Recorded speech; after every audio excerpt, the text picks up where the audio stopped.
D'accord. Alors, on parle de Ousmane Sonko, Premier ministre du Sénégal, qui réagit par rapport à une situation.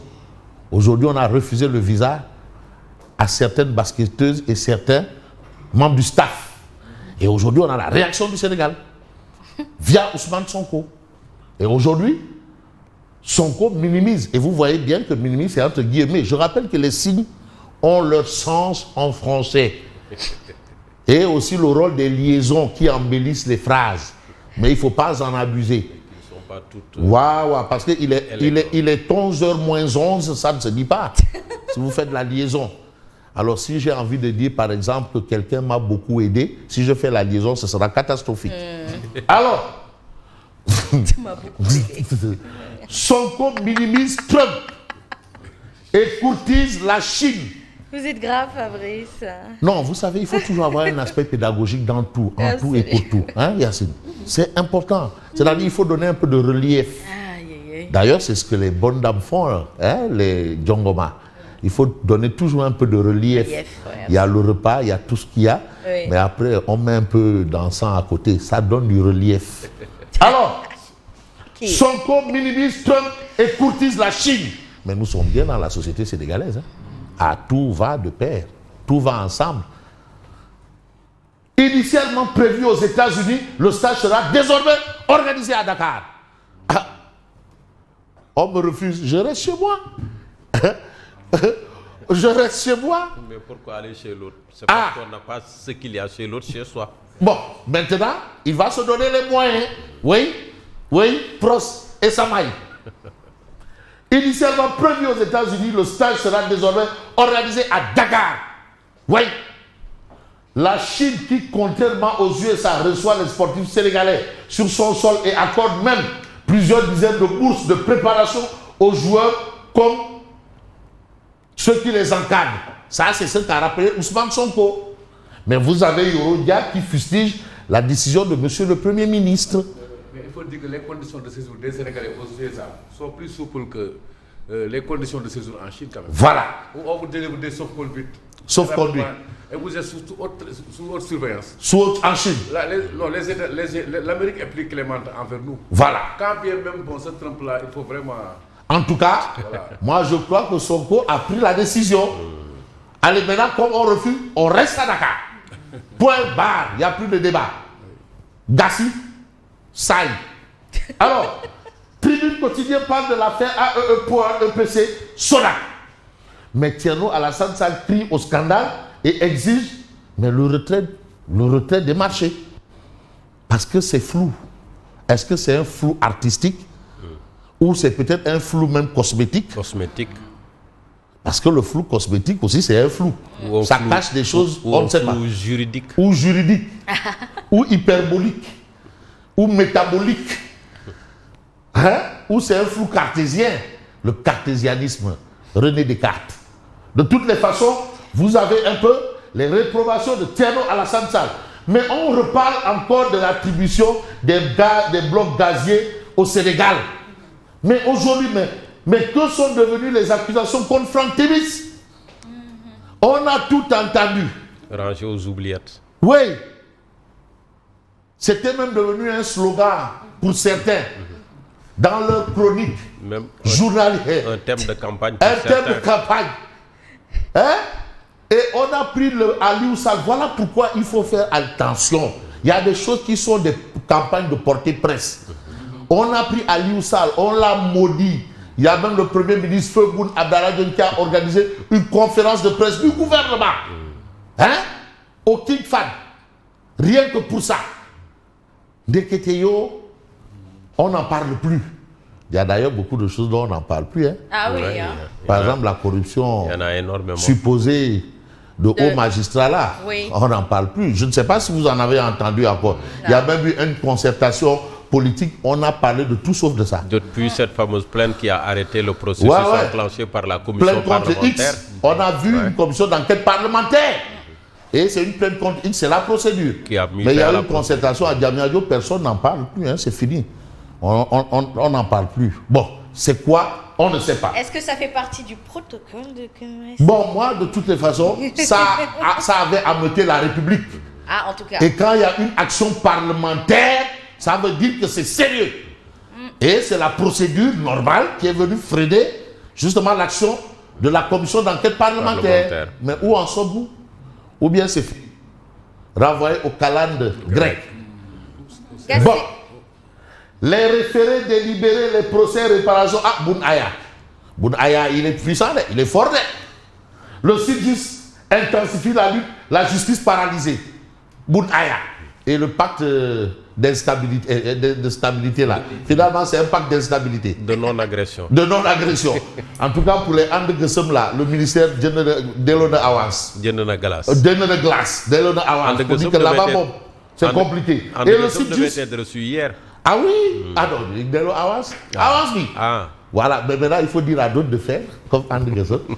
Vraiment, dans les mondes, alors, pour accent donné, moi j'aimerais bien avoir Boun Aya et Andegesem en même temps sur un plateau. Là, il a. Ouais, mais c'est eux, actuellement.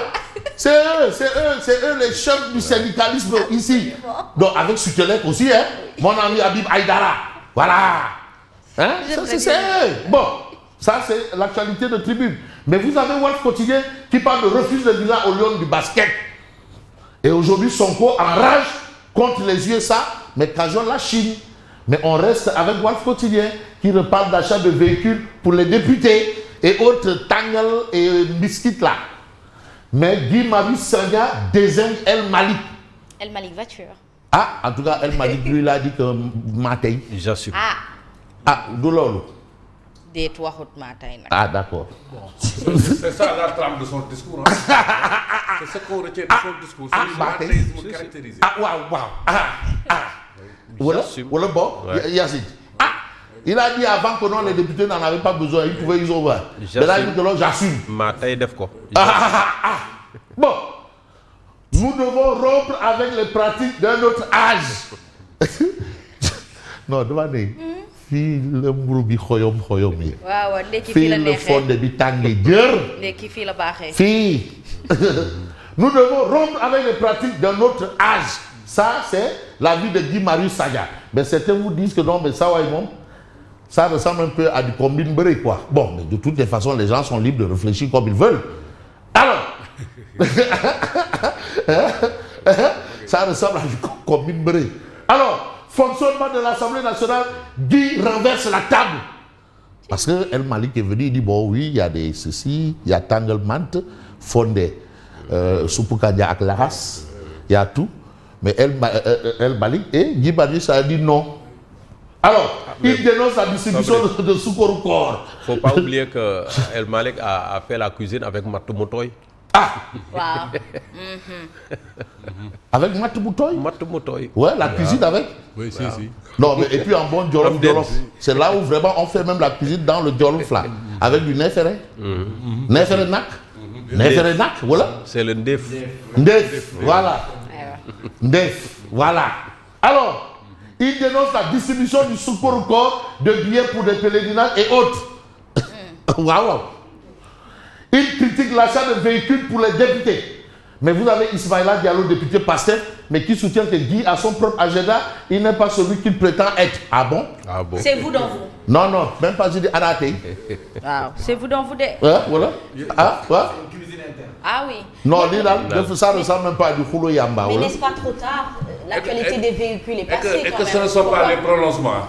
Ah, parfois, tu sais, pour le poste de président de l'Assemblée. Mais tu sais, il y a des parafeux aussi. Hein. Parfois, on s'est allumé des contre-feux. Hein. Tu sais, affaire de Ndanane. Mais vous avez le journal Les Échos. Audition sur le fond à la commission d'instruction de la Haute Cour de justice. Ndeye Saly Diop Dieng démontre les accusations une par une. Finalement, tout ce qu'on l'a accusé là ne repose sur absolument rien. Que des broutilles. Moi, je crains vraiment que tous ceux qui sont en lien en prison là le sont pour absolument rien, finalement. Finalement, est-ce eux les vrais détenus politiques? Bon, vous savez, on fait face à une situation où on se pose des questions. En tout cas, la justice fait son travail et aussi, ceux qui défendent ces gens-là font leur travail. Vous avez Sophie Gladima, mandat de dépôt, il faut l'enlever. Ah oui? Main levée, Kay. avec le soutien de André Latir. André Latir. André Latir.